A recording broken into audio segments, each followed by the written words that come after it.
I am an orphaned girl raised in Hills. The elders of Hills arranged for Ethan to marry me. I happily married Ethan. He did not refuse.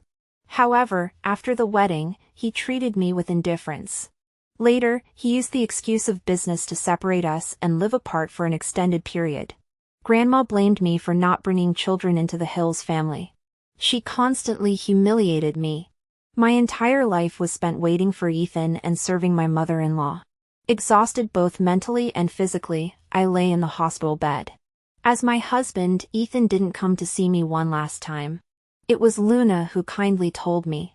Ethan was preparing for his wedding with her. He had no time to see me. Ethan said, "After you die, I'll marry her immediately.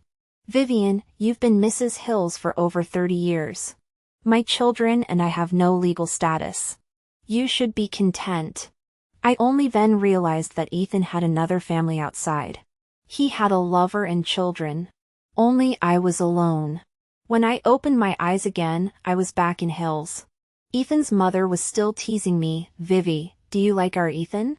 I don't like him anymore. In this life, I will do what I truly love. I could still smell the disinfectant from the hospital. The pain of illness was still there. In front of me was Ethan's mother.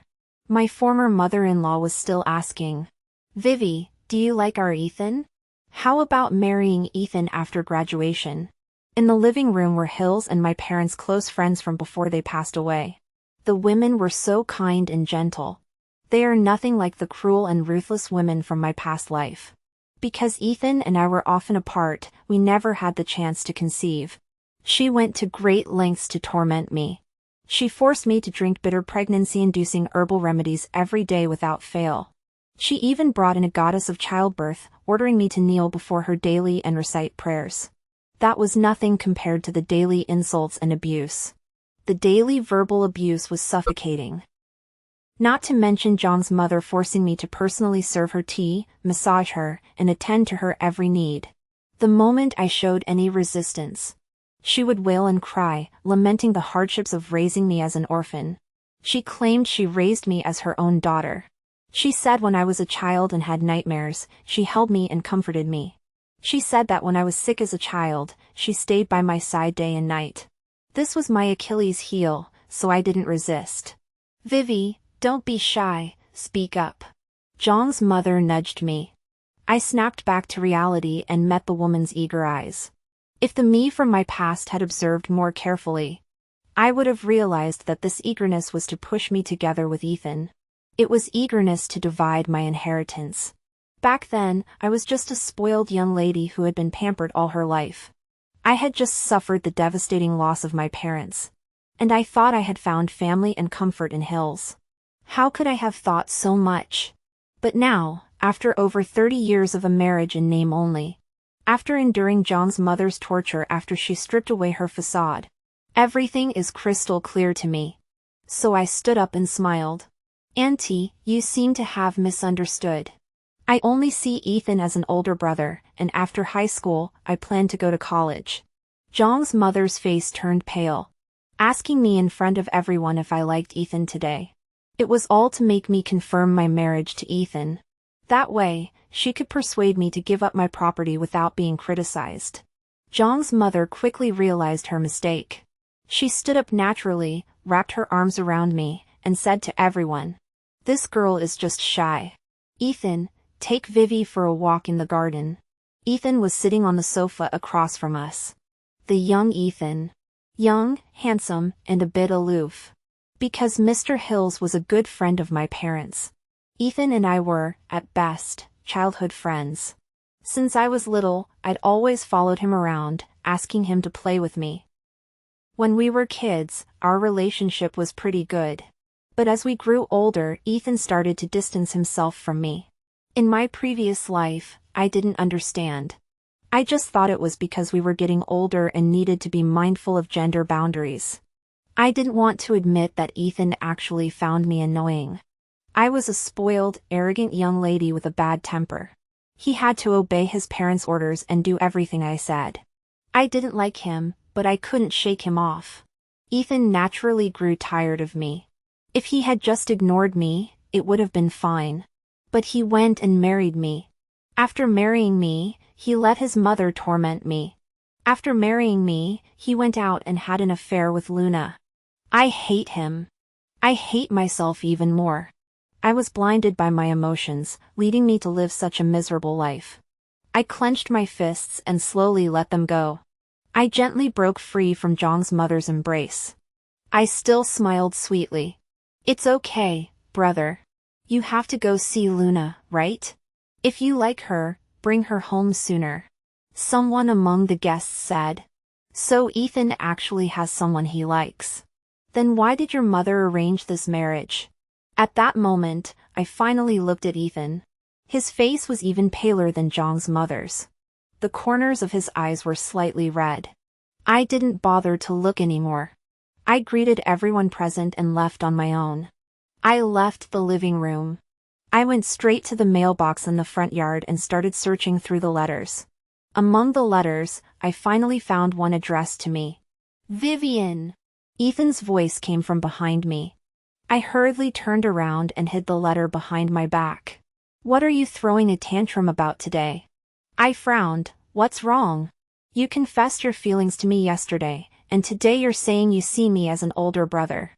Can you stop being so impulsive? My mother treats you like her own daughter, and you're making her lose face in public. I silently stared at him. I thought back to my past life. After marriage, Zhang's mother also made me lose face in front of others. I merely complained to Ethan, and it provoked his resentment. He said, "Isn't my mother kind enough to you? Can't you tolerate a few words?" So now I'm returning those words to him. Auntie treats me like her daughter, and you can't tolerate a few honest words from your daughter? He was speechless. He sighed, "You're acting strange." In his eyes, I was naturally the one who was off. After all, after my parents passed away in my previous life, I genuinely regarded Hills as my home. I completely changed my former arrogant and proud nature. Not only did I never speak harshly to Zhang's mother, but even with Ethan, I was careful to please him. I scoffed. So, what are you angry about now? You don't like me chasing after you, so I'll say I don't like you either, just as you wish. After saying that, I tried to leave. I still needed to open the letter in my hand. Ethan said. I didn't. That doesn't matter. None of that matters, Ethan. Whether you love me or not, it doesn't matter. Ethan frowned upon hearing this. Even when I say nice things, Vivian, you're still so hard to get along with. My parents are dead, and I have no one to rely on. So Ethan's attitude toward me has changed drastically. Before, he dared not speak up, but now he says I'm hard to get along with to my face. Am I hard to get along with? I just didn't do things the way he wanted. His so-called nice words. They were just to keep me under control. He probably wants to trick me into agreeing to an engagement. In my previous life, after we were engaged, he immediately used the excuse of needing funds for business expansion. He demanded I hand over most of my assets to help him. At that time, private enterprises were being liberalized. Everywhere was brimming with opportunities for wealth. With my support, Ethan monopolized the real estate and grocery businesses in Lakewood City, becoming the wealthiest person in the area. In a marriage where I lived as a widow for over 30 years. Everyone envied me as the wife of the richest man in town. But no one knew that without me, Vivian, Ethan would never have reached such heights. In this life, let me stand at the pinnacle. Let me look down on the clowns and Hills, jumping around and celebrating their own downfall. I won't bother saying more. I'll just smile. I'm hard to get along with. So what? If you don't like it, keep it to yourself. Back home, I couldn't wait to open the letter. Actually, I have another uncle. He and my mother are half-siblings, and he now lives in the United States. I've met this uncle once. At the time, he came to our family begging for help to treat his sick mother. My parents provided significant financial support and even introduced him to a good hospital. After that, our two families occasionally kept in touch. In recent years, we've lost contact. In a previous life, I didn't know that Uncle had gone abroad to seek his fortune and had accidentally struck it rich. He learned of my parents' death in a car accident a year later. He found out that I had been adopted by Hills. So he wrote a letter to contact me. The letter was sent to my old home and eventually made its way to Hill's mailbox. Zhang's mother had always known about the letter, but she chose to keep it hidden and never mentioned it. It wasn't until many years later that I found out Uncle had been sending me money and letters all along. But by then, it was too late. After reading the letters, I learned that Uncle couldn't return to China for certain reasons. That's why he chose to write letters instead. The letter said this was the 10th one he'd written, and the content was the same as the previous ones. He described his life abroad and comforted me. He asked if I wanted to go to the United States. At that time, the United States was very advanced. It had top-notch education and professional opportunities. The letter contained 10 large bills in US dollars and a plane ticket to the United States.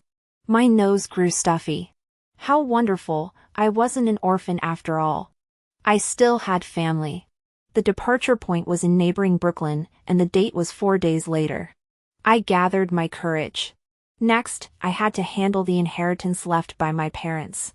The properties were untouched, the locations were good, with potential for appreciation in the future. I would divide the money into separate accounts. Half would be taken abroad, and half would be left in the bank. Additionally, I didn't know Uncle very well. Therefore, I had to ensure my safety before contacting Uncle's family. Fortunately, the college entrance exams were over. I used the excuse of meeting up with classmates to leave the house. This would make it easier to handle matters. At the bank, I happened to run into some classmates, who exclaimed with joy, "We were just looking for you. Come on, let's go to the class reunion." The gathering was held at the largest KTV in the city. At that time, singing karaoke was still very fashionable. When I arrived, Ethan was there too. Someone joked, "Hey, where's Vivian today?" "Yeah, where's your little wife?" Ethan played with his lighter, "She's so annoying. I'm glad she's not here. Besides, I don't like Vivian." The crowd burst into laughter. "Then who do you like? Our class beauty?" The crowd jeered. They pushed Luna toward Ethan. The girl beside me felt awkward and cleared her throat. The colored lights flickered, and everyone noticed me. I walked up to the crowd confidently, "It's so lively. Keep going." Ethan instinctively shielded Luna. "Vivian, what are you up to now?" "Up to something?" I wanted to stab both of them right there. But nothing happened. If I said that these two had ruined my life in a previous life, who would believe me? I laughed. "Ethan, why didn't you tell me you hated me? You're such a coward." I clapped my hands. "Fine, if you don't want me here, I'll leave." Everyone was caught off guard. I had already pushed open the door and walked out. Ethan followed closely behind. "Vivian, listen to me." "Oh no, Luna fainted." The students behind me shouted in alarm. Ethan hurriedly left me. "Vivian, I was just venting. I'll explain everything to you later." He didn't finish before rushing over to Luna. I watched coldly, then turned and left firmly. There would be no chance to explain. In 3 days, I would be leaving for the United States. From now on, I won't think of you, and you shouldn't think of me either. The next day, I tidied up my room. I threw away everything that needed to be thrown away. My mother came over and asked me indirectly which university I was applying to. Of course, I wouldn't tell her about my plans to study abroad. I casually mentioned the name of Brooklyn College to brush her off. Zhang's mother praised Brooklyn College while glancing at me and bringing up Ethan's marriage again. "We could get engaged first, so it wouldn't interfere with your studies or Ethan's." Before I could refuse, Zhang's mother changed the subject and reassured me, "I've already asked Ethan. He and that Luna are just ordinary classmates. You're just overthinking things." She still wouldn't give up. I stepped back from Zhang's mother. "Auntie, I really have no feelings for Ethan." Zhang's mother still didn't believe me and hurriedly assured me, "Good girl, I'll make sure Ethan and that girl are completely cut off." These words were overheard by Ethan. He didn't understand the situation and walked over to me in a few steps. His gaze was filled with disappointment and disgust. "Miss, Do you really need everyone to revolve around you? Luna is frail and comes from a poor family, so I took care of her a bit more. You had to make a scene and tell my mother? He seemed to be venting his anger, yanking the crystal necklace from his hand. The crystal beads clattered to the ground. They rolled around, disappearing from sight. I was going to give you this as an apology, but now I see there's no need. I'll tell you clearly, Luna and I are nothing. And I won't distance myself from her because of you. Ethan finished venting his anger at me and kicked the trash can I had used to throw away trash at the door. The trash can fell to the ground, spilling its contents. Dolls and small jewelry rolled out one after another. Ethan's eyes suddenly turned red. These were all gifts from me. I don't like them anymore, so I threw them away. Saying that, he kicked the crystal beads rolling at my feet. Useless things. There are only 2 days left before I board the flight to the United States. The distance from Lakewood City to Brooklyn is quite long. I need to head to Brooklyn in advance. My passport was already processed for the previous overseas trip. I don't have many belongings. Valuable jewelry and property deeds are all stored in a bank-safe deposit box. Fortunately, Mr. Hill's mother is away on business in another city. I won't bid farewell to them in person. They have indeed taken care of me for many years. But it was all for the inheritance. The money Uncle sent was embezzled by Mrs. Jiang. It was enough to cover my expenses over the years. When I was leaving with my small suitcase, I encountered Ethan and Luna in the living room downstairs. They seemed to have just returned from outside. The small suitcase caught Ethan's attention. He asked, "Where are you going? Are you going to tell my mother again?" I have no interest in that. I motioned for them to step aside, saying I was going to a classmate's house to play. Auntie and the others already know. I wasn't lying about that. I had indeed told Zhang's mother that I would be staying at a classmate's house for 2 days. Ethan was still sulking and replied indifferently, "Come back on your own. I won't pick you up. Whatever." Luna, who had been ignored, suddenly approached me with a pitiful tone. "Vivian, I was just kicked out of my house and have nowhere to go. Ethan was kind enough to let me stay. I heard from Aunt Jiang that you had an unpleasant exchange with Ethan because of me. I'm sorry. There's no need to apologize to her." Ethan grabbed Luna's wrist. "If she hadn't meddled, my mom wouldn't have bothered you." What a romantic couple. I found it boring and walked ahead. Behind me, Luna's weak and pitiful voice continued. "Ethan, why don't you go comfort Fong? Don't bother with her. She has nowhere to go. She'll come back sooner or later." Ethan spoke with certainty. His tone was cold and dismissive. I paused for a moment, then quickly continued walking forward. So, it turned out that his family had bullied me because they thought I had nowhere to go. It's okay. When we meet again, I'll make you taste the feeling of having nowhere to go. The first day Vivian left. Ethan didn't think much of it. The next day, he asked the housekeeper impatiently, "Has the young lady returned yet?" The housekeeper shook her head. The young man's handsome brows furrowed deeply. "She's such a spoiled princess. If she likes staying out, let her stay out forever." He spat out the words angrily, then pressed the servant for more information. "Did the young lady say which classmate's house she went to?" The servant shook his head again. Ethan felt even more irritated. It was as if a stone was pressing down on him. He couldn't breathe. He passed by Vivian's room. By the broad-leaved potted plant by the door, something seemed to be flickering. He thought of something. He bent down and picked it up, a lone crystal bead. Ethan was momentarily stunned. Then he knelt down, compelled by an uncontrollable urge to look for more beads. A pang of regret welled up in his heart. Why had he broken the necklace? It was supposed to be his graduation gift for Vivian. The sparkling jewelry was Vivian's favorite. He had always known that. Vivian had a bad temper, but she had become much more reserved after her parents passed away. He knew that too. Why did he have to make her upset? He thought he would just apologize to Vivian when she came back. But he waited for 1 day, 2 days, 3 days, and still didn't see Vivian come home. His anxiety reached its peak. He started calling Vivian's close friends. All he heard was that no one had seen Vivian. He didn't believe it. He went to every house. Still no sign of Vivian. Until he opened the door to Vivian's bedroom. The once cozy room was empty. The stuffed animals he had given her were gone. Vivian's clothes and shoes were gone too. The room suddenly felt much emptier. Ethan frantically searched the room, trying to find any traces of Vivian's presence. But all he found was a piece of paper pressed under a book on the desk. "I'm gone, Uncle and Auntie. Don't worry about me. Only 9 words.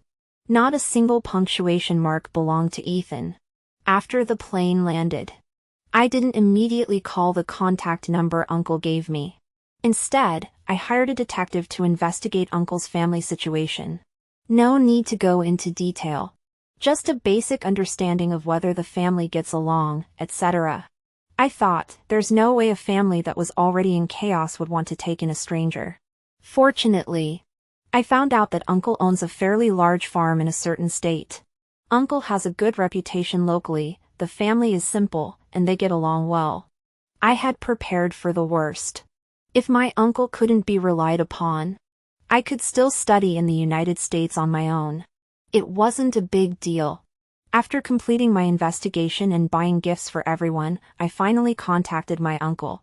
Upon learning that I had arrived, he immediately came to pick me up. 3 days later, I finally arrived at my uncle's farm. My uncle was more than 10 years older than my mother. Due to his early gold rush days and years of exposure to the elements, he looked much older. He wasn't very talkative. Especially when facing me, he would just sigh, "You really look like your mother." Then he gave me a card and told me to spend it however I wanted. He took me horseback riding on the farm and let me tease his big dog. "Big dog, what did I ever do to you?" Aunt was a slightly plump white woman. She made delicious desserts.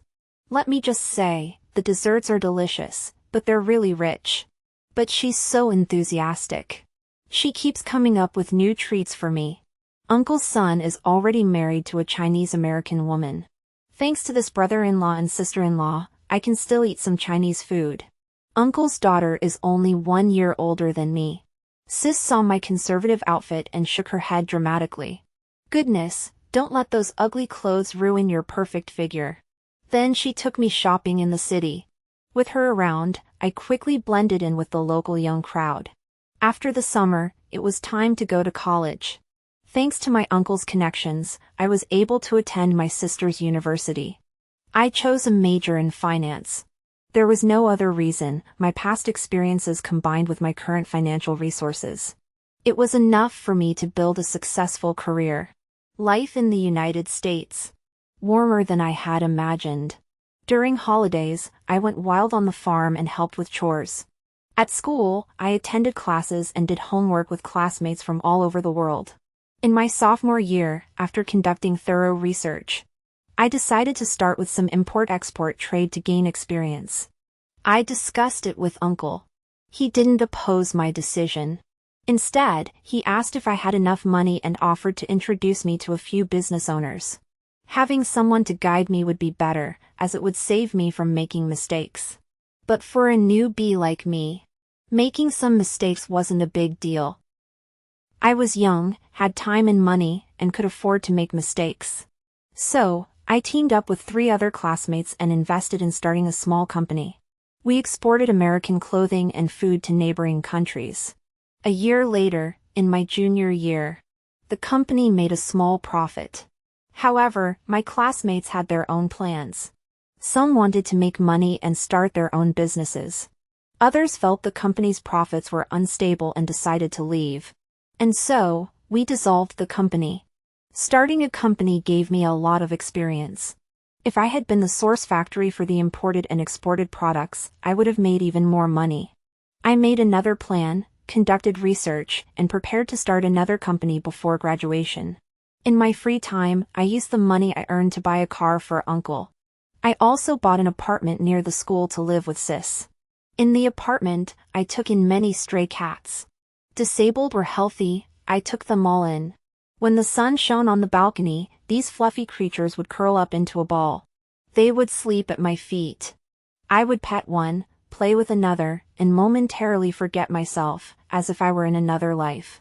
I loved cats so much that I finally persuaded Ethan to buy a small Siamese kitten.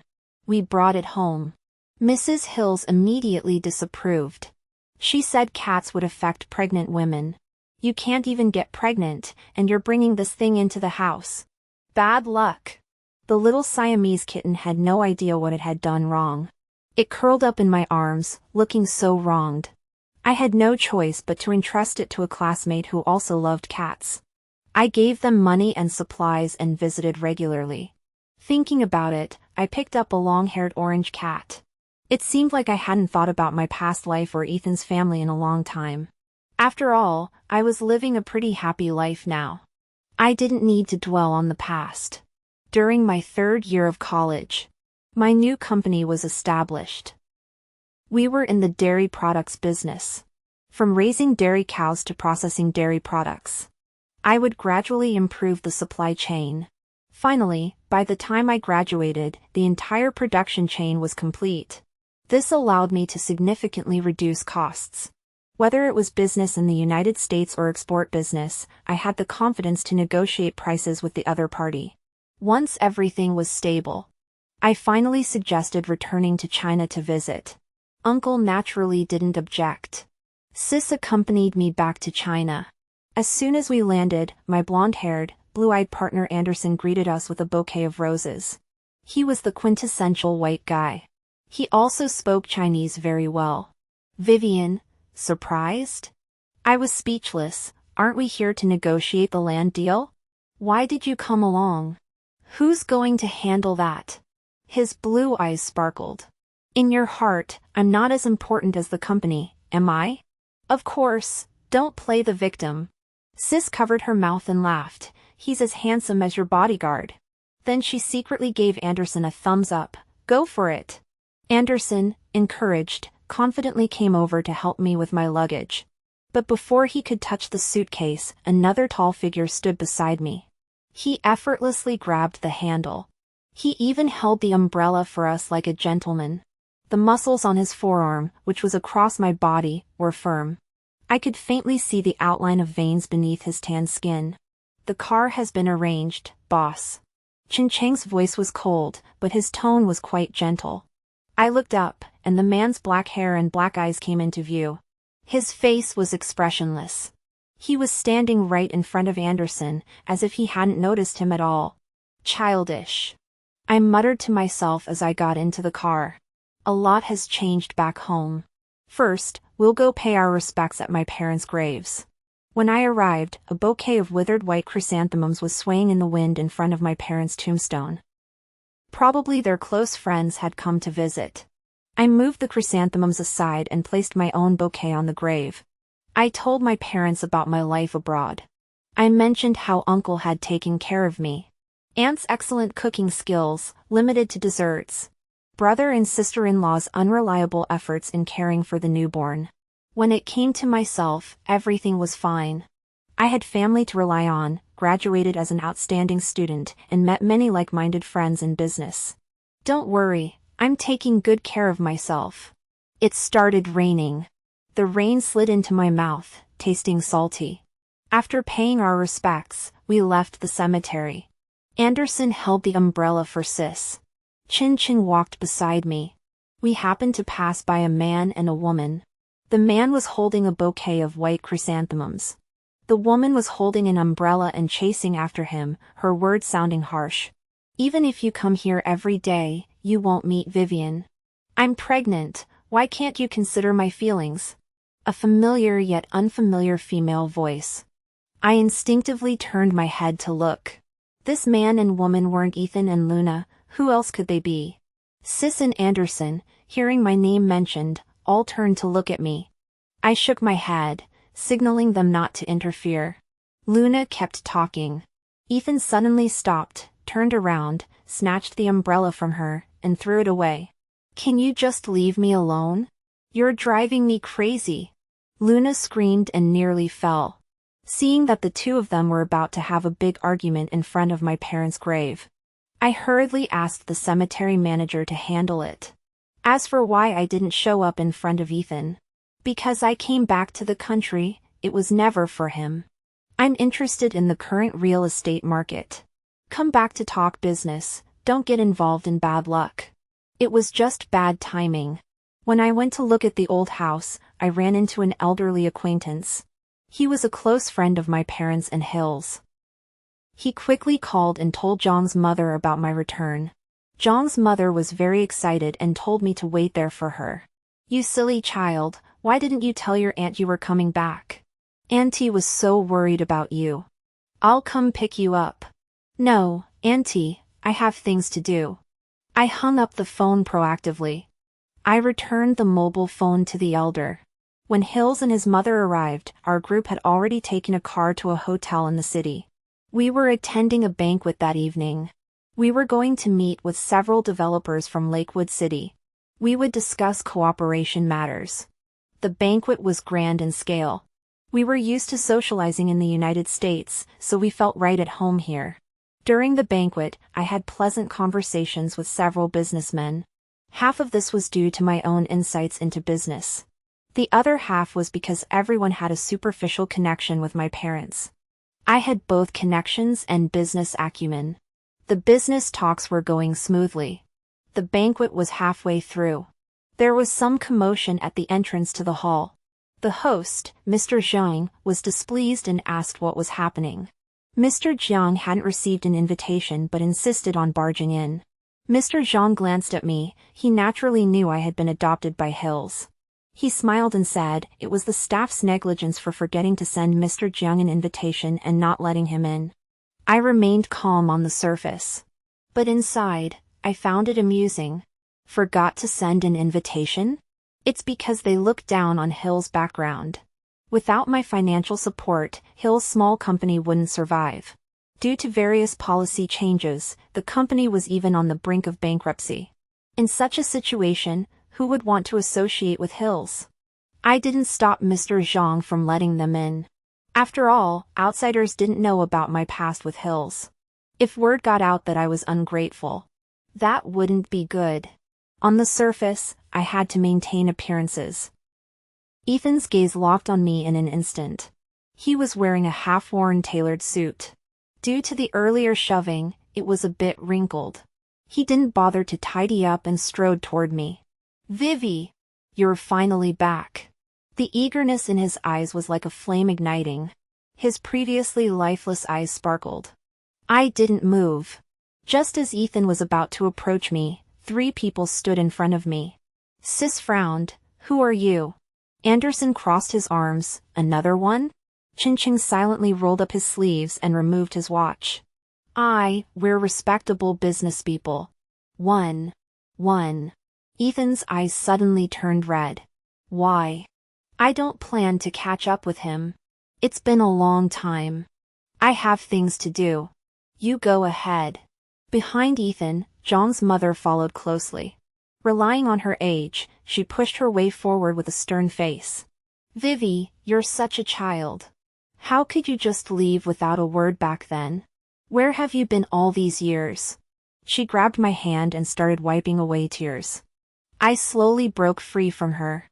Auntie, you received the letter my uncle sent back. Why didn't you tell me? Besides, I left a note when I left. Everyone present was sharp. After I said those 2 sentences, everyone roughly knew what had happened. It was no more than John's mother hiding my uncle's letter to prevent me from searching for my relatives. Doing such a thing wasn't because she loved me. It was because she loved the property under my name. No need to say it out loud, everyone knew. John's mother stopped crying immediately. She smiled awkwardly. Vivi, don't be angry. How was I supposed to know if it was a lie? By the way, Ethan looked for you for a long time after you left. You two should catch up, she said, forcing Ethan to come over to me. Ethan didn't say anything, just stared at me with red eyes. His gaze made me uncomfortable. Furrowing his brows, Chin-Ching walked over and told Ethan to keep his distance from me. The boss doesn't like people getting too close. Anderson stood on the other side. Hey, I'm this handsome and I can't even get you. Give up already. Ethan didn't look at the 2 of them, just stared at me and asked, "Why did you leave? Do you know how long I've been looking for you?"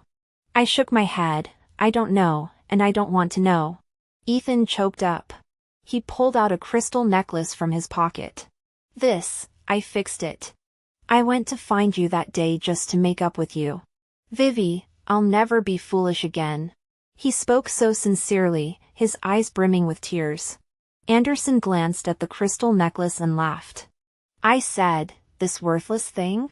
You're giving it to someone?" Ethan looked deeply into my eyes. "I'll get you anything you want. Please, don't ignore me. Gifts don't matter to me." Back then, the doll Ethan gave me casually made me happy for a long time. Happiness comes from loving someone. Now, I don't even bother to feel anything for Ethan, not even hatred. He's too weak. Setting aside the emotions that blinded me in my past life, he's not even worthy of being my opponent.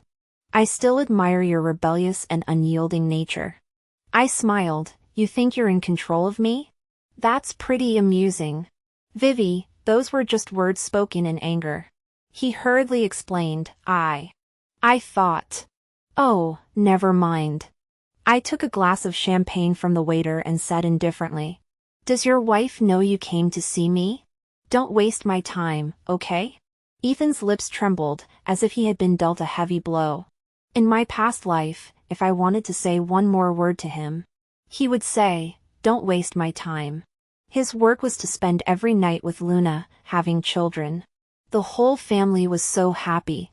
Seeing me about to leave, Ethan panicked.